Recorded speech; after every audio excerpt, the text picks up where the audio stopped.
Me ya kawo ka kuma kofar gidanmu bayan kayi min saki uku? Dama zuwa ne in baki haƙuri. Akan me? Lokacin da aka kwantar da ke asibiti na sa a juya maki mahaifa baki sani ba. Wayo Allah na shiga uku. Wayo Allah na shiga uku ya cuce ni wani sa an juya mun mahaifa.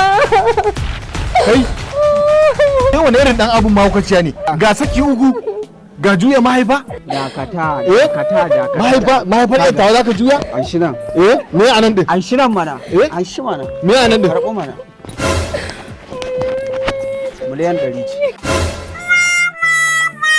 Miliyan 100? Kai, miliyan 100? Na ga dudu niyyar ma miliyan 70 ce.